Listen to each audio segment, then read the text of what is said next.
दोस्तों, आप चाहे किसी भी प्रकार की खेती कर रहे हो, चाहे आप सब्जियों की खेती कर रहे हो, चाहे आप बागवानी कर रहे हो, या फिर आपने चाहे कोई और किसी प्रकार की सब्जियां या कोई और फसलें आपने लगा रखी हो, फफूंद जनित रोगों का प्रकोप फसलों में सबसे ज्यादा देखा जाता है और इनकी वजह से नुकसान भी सबसे ज्यादा फसलों में देखे जाते हैं।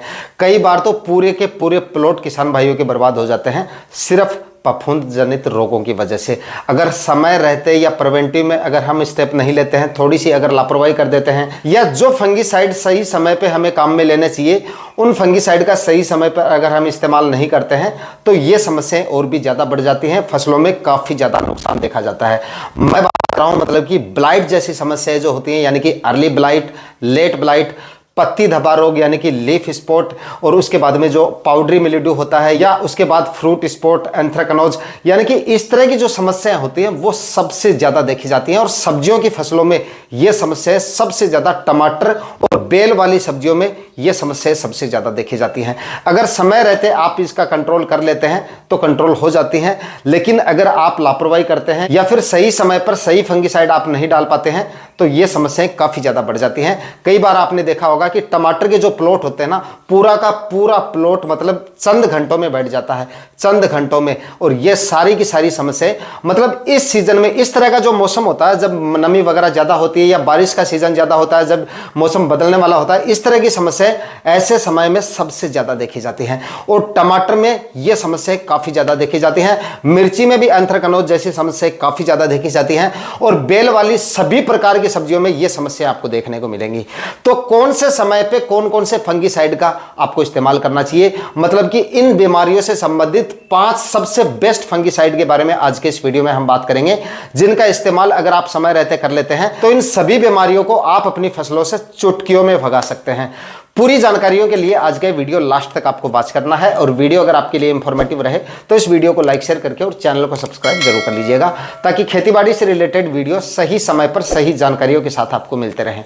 नमस्कार दोस्तों, मेरा नाम है सुरेश और आप देख रहे हैं खेत किसान झंझनों। तो दोस्तों, इस समय की बात करें ना, तो इस समय पे आपकी सभी प्रकार की सब्जियों में leaf spot, early blight, late blight और आपका जो पाउडरी मिल्ड्यू होता है, इस तरह की बीमारियां, एंथ्रेक्नोज यानी कि फ्रूट स्पॉट जो होता है, इस तरह की जो समस्याएं होती हैं वो सबसे ज्यादा आपको देखने को मिल रही होंगी। और इस मौसम में ये समस्याएं आम है आपकी इस तरह की सब्जियों में, यानी कि जो सब्जियां मैंने आपको बताई है, यानी कि सभी प्रकार की फसलों में इस तरह की समस्या आपको देखने को मिल सकती हैं। तो इस तरह की बीमारियों से बचने के लिए जो फंगिसाइड मैं आपको बता रहा हूं वो कौन कौन से काम में लेने। देखिए, सबसे पहला आपको जो फंगिसाइड करना है ना इन बीमारियों से बचने के लिए, तो प्रिवेंटिव में आपको शुरुआत में आपको सबसे पहले लेना है मैनकोजेब 75% में जो आता है वो आपको लेना है। और उसके बाद में एक स्प्रे आपको निकालना है मैनकोजेब और जो आपका कार्बेंडाजिम होता है, दोनों का जो कॉम्बिनेशन आता है उनमें आप कोई भी फंगिसाइड ले लीजिए, वो आप निकाल लीजिए। आपका हल्का फुल्का प्रकोप होगा ना आपकी फसलों में, अगर कुछ एक प्लांट में दिख रहा है या मतलब बीमारी अगर शुरुआत हो रही है, इन फंगिसाइड से वो आसानी से कंट्रोल हो जाता है। इनसे अगर कंट्रोल नहीं होता है तो अब मैं जो फंगिसाइड आपको बता रहा हूं इन फंगिसाइड का आप इस्तेमाल कर सकते हो। चौथे नंबर पे जो फंगिसाइड है वो है सिजेंटा कंपनी की कवच फलों के नाम से एक फंगिसाइड आता है, आप उसका इस्तेमाल कर सकते हैं, जिसके अंदर क्लोरोथेनोलिन होता है 40% और डाइफेनाकोनाजोल होता है 4%। आपके anthracnose, fruit spot, leaf spot, इस तरह की जो बीमारियां हैं इनको ये काफी आसानी से कंट्रोल कर लेगा। और ये फंगिसाइड कोई ज्यादा कॉस्टली भी नहीं है, आसानी से इस तरह की बीमारियों को ये कंट्रोल कर लेता है। उसके बाद में दूसरे फंगिसाइड की बात करें तो दूसरा फंगिसाइड है अडामा कंपनी का जो कस्टोडिया फंगिसाइड आता है, उसको आप इस्तेमाल कर सकते हैं। यह भी काफी शानदार और काफी अच्छा फंगिसाइड है। अडामा के कस्टोडिया में एजेक्स्ट्रोबिन होता है 11% और टेबुकोनाजोल होता है 18%।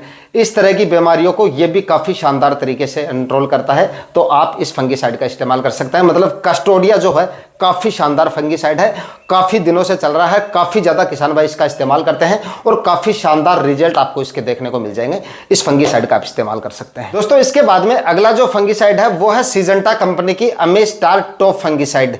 यह भी काफी शानदार और काफी अच्छा एक सिस्टमिक फंगिसाइड है जो इन सभी बीमारियों में काफी शानदार तरीके से काम करता है, जिसके अंदर एजेक्स्ट्रोबिन होता है 18.2% और डाइफेनाकोनाजोल होता है 11.4%।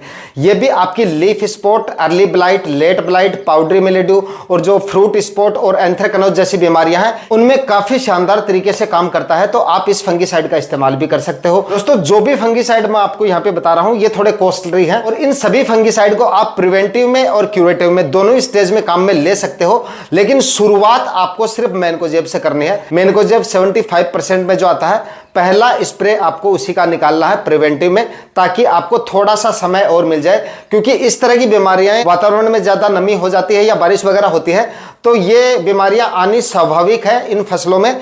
लेकिन अगर आप प्रिवेंटिव में इस तरह के स्टेप लेंगे तो इस तरह की बीमारियों का हो सकता है काफी देर से आपको सामना करना पड़े और कुछ समय आपको मिल जाए, या ऐसा भी हो सकता है कई बार देखा जाता है क्लाइमेट थोड़ा अनुकूल होता है तो इन फंगिसाइड से भी काम चल जाता है, आगे के फंगिसाइड आपको लेने की जरूरत ना पड़े। तो आप मैनकोजेब 75% का शुरुआत में इस्तेमाल करें। उसके बाद में मैनकोजेब और कार्बनडाजिम दोनों का कॉम्बिनेशन में आता है, वो फंगिसाइड काम में ले लीजिए। उसके बाद में सिजेंटा का आप जो है कवच ले लीजिए, उसके बाद में अडामा का कस्टोडिया ले लीजिए, उसके बाद में एमिस्टार टॉप का इस्तेमाल कर सकते हैं। इसके बाद में अगले सबसे बेस्ट फंगिसाइड की बात की जाए तो वो है बायर कंपनी का नेटिवो फंगिसाइड। आप इस फंगिसाइड का भी इस्तेमाल कर सकते हैं, लेकिन ये थोड़ा सा कॉस्टली जरूर है, लेकिन रिजल्ट इसके काफी जबरदस्त आपको मिल जाएंगे, जिसमें टेबुकोनाजोल होता है 50% और ट्राइफ्लॉक्सिस्ट्रोबिन होता है 25%। ये फंगिसाइड भी इन सभी प्रकार की बीमारियों में काफी शानदार तरीके से काम करता है, तो आप ये फंगिसाइड भी इस्तेमाल कर सकते हैं। बाकी जो 4 फंगिसाइड मैंने यहाँ पे आपको बताया है मैनकोजेब के अलावा, उन सभी चारों फंगिसाइड को इन सभी बीमारियों में आप काम में ले सकते हो। सबकी प्राइस अलग अलग है, कंटेंट भी थोड़ा कुछ का सेम है कुछ का अलग है।